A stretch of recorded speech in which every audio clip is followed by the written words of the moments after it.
मोक्ष का विवेचन तथा शिव के भस्म धारण का रहस्य। ऋषि बोले, सर्वज्ञों में श्रेष्ठ सूत जी, बंधन और मोक्ष क्या है? कृपया हम पर कृपा कर हमें बताएं। सूत जी ने कहा, महर्षियों, मैं बंधन और मोक्ष के स्वरूप व उपाय का वर्णन तुम्हारे लिए कर रहा हूँ। पृथ्वी के 8 बंधनों के कारण ही आत्मा की जीव संज्ञा है, अर्थात बंधनों में बंधा हुआ जीव बद्ध कहलाता है और जो उन बंधनों से छूटा हुआ है उसे मुक्त कहते हैं। प्रकृति, बुद्धि, त्रिगुणात्मक अहंकार और 5 तन्मात्राएं आदि 8 तत्वों के समूह से देह की उत्पत्ति हुई है। देह से कर्म होता है और फिर कर्म से नूतन देह की उत्पत्ति होती है। शरीर को स्थूल, सूक्ष्म और कारण के भेद से जानना चाहिए। स्थूल शरीर व्यापार कराने वाला, सूक्ष्म शरीर इंद्रिय भोग प्रदान करने वाला तथा शरीर को आत्मानंद की अनुभूति कराने वाला होता है। कर्मों के द्वारा ही जीव पाप और पुण्य भोगता है। इन्हीं से सुख दुख की प्राप्ति होती है। अतः कर्म पाश में बंधकर जीव शुभाशुभ कर्मों द्वारा चक्र की भांति घुमाया जाता है। इससे छुटकारा पाने के लिए महाचक्र के कर्ता भगवान शिव की स्तुति और आराधना करनी चाहिए।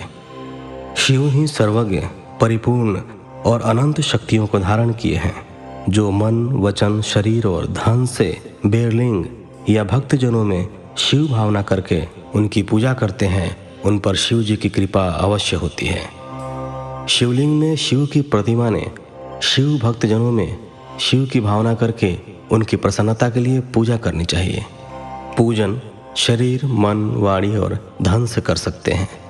भगवान शिव पूजा करने वाले पर विशेष कृपा करते हैं और अपने लोक में निवास का सौभाग्य प्रदान करते हैं।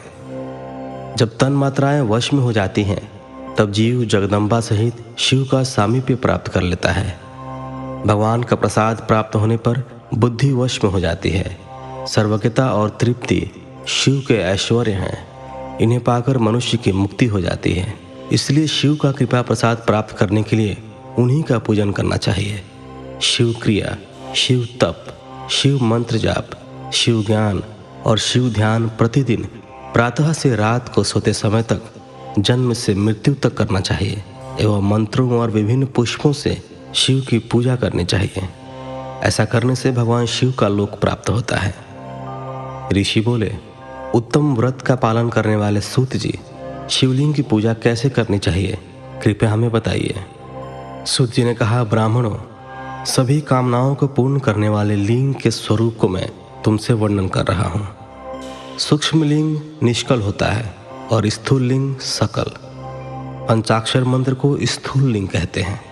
दोनों ही लिंग साक्षात मोक्ष देने वाले हैं। प्रकृति एवं पौरुष लिंग के रूपों के बारे में एकमात्र भगवान शिव ही जानते हैं और कोई नहीं जानता। पृथ्वी पर 5 लिंग हैं, जिनका विवरण मैं तुम्हें सुनाता हूँ।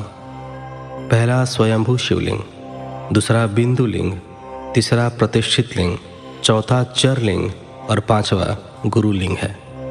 देवर्षियों की तपस्या से संतुष्ट हो उनके समीप प्रकट होने के लिए पृथ्वी के अंतर्गत बीज रूप में व्याप्त हुए भगवान शिव वृक्षों के अंकुर की भांति भूमि को भेद कर नादलिंग के रूप में व्यक्त हो जाते हैं। स्वतः प्रकट होने के कारण ही इसका नाम स्वयंभू लिंग है। इसकी आराधना करने से ज्ञान की वृद्धि होती है। सोने, चांदी, भूमि, वेदी पर हाथ से प्रणव मंत्र लिखकर भगवान शिव की प्रतिष्ठा और आह्वान करें तथा 16 उपचारों से उनकी पूजा करें। ऐसा करने से साधक को ऐश्वर्य की प्राप्ति होती है। देवताओं और ऋषियों ने आत्मसिद्धि के लिए पौरुष लिंग की स्थापना मंत्रों के उच्चारण द्वारा की है। यही प्रतिष्ठित लिंग कहलाता है। किसी ब्राह्मण अथवा राजा द्वारा मंत्र पूर्वक स्थापित किया गया लिंग भी प्रतिष्ठित लिंग कहलाता है, किंतु वह प्राकृत लिंग है। शक्तिशाली और नित्य होने वाला पौरुष लिंग तथा दुर्बल और अनित्य होने वाला प्राकृत लिंग कहलाता है। लिंग, नाभि, जीभ, हृदय और मस्तक में विराजमान आध्यात्मिक लिंग को चर लिंग कहते हैं। पर्वत को पौरुष लिंग और भूतल को विद्वान प्राकृत लिंग मानते हैं। पौरुष लिंग समस्त ऐश्वर्य को प्रदान करने वाला है। प्राकृत लिंग धन प्रदान करने वाला है। चर लिंग में सबसे प्रथम रसलिंग ब्राह्मणों को अभिष्ट वस्तु प्रदान करने वाला है। सुवर्णलिंग वैश्यों को धन, बाणलिंग क्षत्रियों को राज्य, सुंदरलिंग शूद्रों को महाशुद्धि प्रदान करने वाला है। बचपन, जवानी और बुढ़ापे में स्फटिक में शिवलिंग का पूजन स्त्रियों को समस्त भोग प्रदान करने वाला है। समस्त पूजा कर्म गुरु के सहयोग से करें।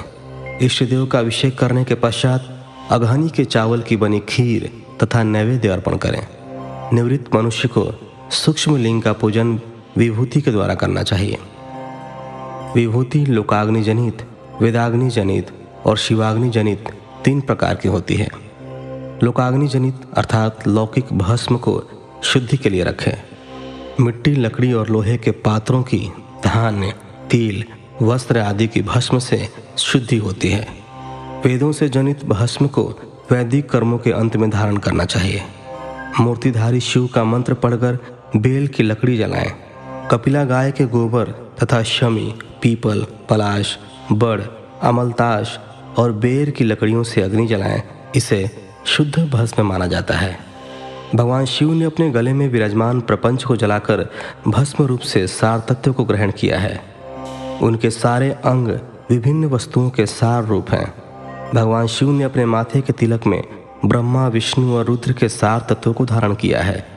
सजल भस्म को धारण करके शिव जी की पूजा करने से सारा फल मिलता है। शिव मंत्र से भस्म धारण कर श्रेष्ठ आश्रमी होता है। शिव की पूजा अर्चना करने वाले को अपवित्रता और सूतक नहीं लगता। गुरु शिष्य के राजस, तामस और तमोगुण का नाश कर शिव का बोध कराता है। ऐसे गुरु के हाथ से भस्म धारण करनी चाहिए। जन्म और मरण सब भगवान शिव ने ही बनाए हैं। जो इन्हें उनकी सेवा में ही अर्पित कर देता है वह बंधनों से मुक्त हो जाता है। स्थूल, सूक्ष्म और कारण को वश में कर लेने से मोक्ष प्राप्त होता है।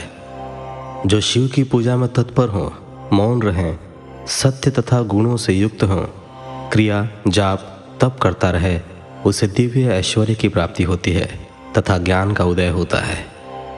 शिव भक्त यथायोग्य क्रिया एवं अनुष्ठान करे तथा धन का उपयोग कर शिव स्थान में निवास करे। भगवान शिव के महात्म्य का सभी के सामने प्रचार करे। शिव मंत्र के रहस्य को उनके अलावा कोई नहीं जानता है, इसलिए शिवलिंग का नित्य पूजन करें।